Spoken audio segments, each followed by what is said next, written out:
dan seluruh rekan-rekan Komisi 6 yang kami hormati. Selamat datang Pak Bobi dan seluruh jajaran. Yang pasti saya ucapkan selamat dulu, mabruk, mubarak. Baru berapa hari nih? Belum seminggu ya Pak ya? Belum seminggu. Ya, terima kasih semua jajaran yang hadir pada hari ini. Assalamualaikum warahmatullahi wabarakatuh. Suatu kehormatan pada sidang pertama hari ini, Pak Adi, kita menghadirkan PT KAI-NO. Jadi namanya KAI-NO, karena komisarisnya Said Agil. Jadi namanya PT KAI-NO. Dan pada sidang hari pertama ini langsung KAI. Selamat Pak Bobi, semoga menjadi KAI-NO yang benar-benar bisa bermanfaat buat masyarakat ke depan, ya kan? Iya, luar biasa kan KAI. Nah, insya Allah semoga, karena mayoritas masyarakat kita, pengguna kita NO Pak. KAI ini ya kan, hampir 60% loh Pak. Data itu Nahdlatul Ulama menggunakan, makanya wajar. Hampir 60% loh Pak. Data itu Nahdlatul Ulama menggunakan, makanya wajar. Kalau komisaris dan jajarannya termasuk Pak Bobi nanti menjadi Nahdlatul Ulama yang hakiki nih. Gitu insya Allah. Oke, yang itu saya ucapkan terima kasih dan semoga sukses Pak Bobi bersama seluruh jajaran ke depan. Kami harapkan kalau kita berbicara kinerja dari KAI selama ini sudah cukup luar biasa bagus, ya. Baik itu dari laporan kinerja yang tumbuh keuangan laba dan semua KAI selama ini. Sebelumnya Pak Didi, ya tidak ada yang sempurna semua, nobody perfect, pasti ada kurang lebihnya, tapi kinerja dari KAI selama ini sudah berjalan bertumbuh dengan baik. Ya kan, walaupun ada sesuatu hal seperti KCIC yang mengalami kerugian, ya itu kita harapkan menjadi PR nanti Pak Bobi dan rekan-rekan direksi semua untuk bagaimana bisa mengatasi semua ini. Itu yang kita harapkan.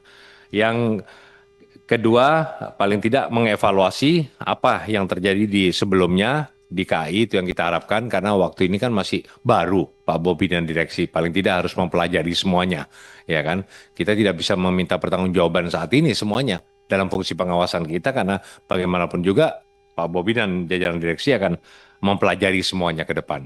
Yang pasti kita butuh inovasi, ya bagaimana KAI ini bisa lebih baik ke depan. Yang kedua, masalah tata kelola. Pak Direksi, kami berharap ini masih terjadi banyak ya masukan-masukan ya dari daerah. Kebetulan saya daerah pilihan saya Jawa Timur 3, Banyuwangi, Situbondo, Bondowoso, tapi Jawa Timur ya pasti ya, karena kita di situ ada Banyuwangi, ada 28 yang langsung ke Surabaya sekarang, ya kan? Dan teman-teman di situ semua connecting, alhamdulillah kita ada grup komunikasi masukan. Pungutan liar yang terjadi itu paling tidak bisa ditekan semaksimal mungkin kalau bisa dengan selesai. Makelar-makelar dan lain-lain itu kasihan kepada masyarakat kita kadang. Itu lalu yang pasti masukan penjagaan lintasan, itu yang perlu kita perhatikan betul Pak. Memang korbannya tidak banyak, paling sebulan satu gitu Pak ya. Dan itu terjadi, tapi itu paling tidak nyawa manusia. Bagaimanapun juga saya terus apresiasi kepada penjaga-penjaga lintasan yang luar biasa. 24 jam mereka menjaga, tapi paling tidak perlu diperkuatkan lagi Pak pengawasannya dan lebih dimaksimalkan. Lalu tentang kondisi fisik rel yang banyak sering terjadi karena kondisi situasi alam dan lain-lain, itu perlu adanya, selama ini KAI sudah melakukan pengecekan, itu perlu dikelola lagi, ditata betul-betul sehingga bisa maksimal. Itu saya kira. Yang ketiga, rencana kerja saya baca di sini Pak Bobi, rencana kerja yang sangat luar biasa, banyak kalau saya baca sudah cukup luar biasa, tinggal bagaimana ke depannya dilakukan. Cuma ada satu hal yang saya pingin roadmap-nya ini dijelaskan tentang rencana kerja untuk uji statis dan dinamis petani pedagang, Pak. Nah ini yang luar biasa dari KAI. Jadi dia memang menyiapkan gerbong atau sebagai mobilisasi pedagang, dan ini sudah diuji coba kalau nggak salah di Surabaya, Gubeng ya, Gubeng Lamongan, untuk pedagang dan petani. Nah ini harapan yang sangat luar biasa buat perekonomian kita. Kalau ini memang dipersiapkan, ini saya butuh pemaparan bagaimana roadmap-nya ini. Nah ini, dan saya harapkan sebetulnya Pak, sejak zaman Belanda dulu sudah ada kereta api Pak, namanya Panarukan Jember. Dan sampai hari ini rel Panarukan Jember itu masih ada Pak, sempurna. Hampir 90% masih ada rel. Tidak dijual, tidak diangkut Pak, tidak dikiluin. Sudah. Ya kan? Tahu Pak Bobi ya, teman-teman direksi kan sudah tahu. Daop itu, ya kan? Relnya itu lengkap Pak, tidak dijual loh Pak, aman. Ya, walaupun di situ banyak memang bangunan dan lain-lain yang mungkin bisa diatasi. Kami siap. Pemerintahan Kabupaten Situ Bondo, Bondowoso yang dilaluin, dan Jember insya Allah ada Gus Rifki di situ dapilnya.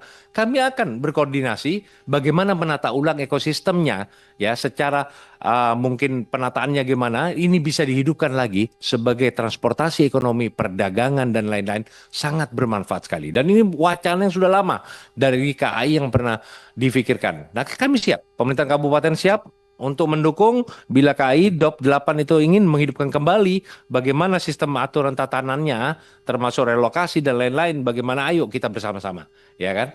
Itu saya kira. Kenapa? Bu, nggak pakai terowongan ini.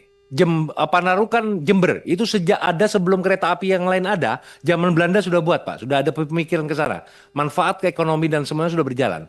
Nah, cuma vakum, ya kan? Akhirnya berhenti total sekitar berapa puluh tahun yang lalu, ya kan? 70 apa 80 berhentinya itu Pak.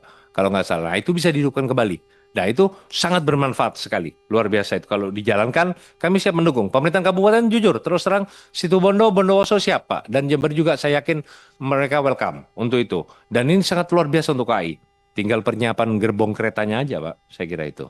Lalu, armada, Pak. Armada tua ini masih banyak di KAI. Paling tidak ada lah revitalisasi, perbaikan armada. Karena terus terang, transportasi kereta ini contoh Surabaya Jakarta Jakarta Surabaya ditempuh dengan waktu kereta cepat itu Pak yang sekarang 8 jam kalau nggak salah kan, pesawat cuma 1 jam Pak, tapi kereta tidak pernah ada ceritanya sepi, ya nggak, dengan harga yang sangat luar biasa, kurang lebih sama dengan pesawat. Harga kereta kurang lebih 1 juta, pesawat juga kurang lebih 1 juta, tapi tidak pernah sepi kereta. Lah itulah motivasinya orang, apa namanya, menaiki kereta itu lebih happy, dia lebih senang. Dia berangkat malam sampai sana pagi, aktivitas sebaliknya begitu. Dia aktivitas dia lebih oke. Nah, paling tidak Pak, ini ada masukan juga. Gerbong yang selama ini dulu ada, tapi setelah itu dihilangkan, adalah sisakan satu gerbong untuk kafe, ya kan, untuk ngopi, paling tidak di sini tuh untuk smoking area, Pak. Nah, karena banyak kereta ini tidak ada smoking area, Pak Bobi. Nah, paling tidak dalam kereta ini adalah satu gerbong. Saya yakin, Pak, Cocok. saya yakin itu pasti bermanfaat dan menguntungkan buat kereta api. Iya kan? Pasti banyak itu. Satu aja untuk kafe, untuk smoking. Karena 8 jam perjalanan jauh, Pak. Di bis saja, Pak, 12, hampir 8 jam, 10 jam, itu ada smoking area di bis. Masa kereta sepanjang itu satu gerbong, Pak? Saya yakin bisa itu, Pak. Ya, ini aspirasi loh, Pak. Jawa Timur paling banyak ini semua, Jawa ini paling banyak, Pak. Gitu, kasihan, Pak. Dia, gitu loh. Ya kan, itu nilai kemanusiaan juga bisa diterima gitu. Oke, saya kira itu, dan saya harap nanti untuk roadmap untuk MRT, LRT, ya kan, BRT dan semuanya yang ada termasuk WOS dan apa, saya bisa dijelaskan penataan untuk kedepannya, Pak Bobi. Saya kira itu kurang lebih itu saja. Saya kira semoga ke depan Pak Bobi sukses bersama seluruh jajaran direksi, sukses KAINO. Saya harapkan lebih baik ke depan. Terima kasih. Wallahul muwaffiq ila aqwamit thoriq. Wassalamualaikum warahmatullahi wabarakatuh.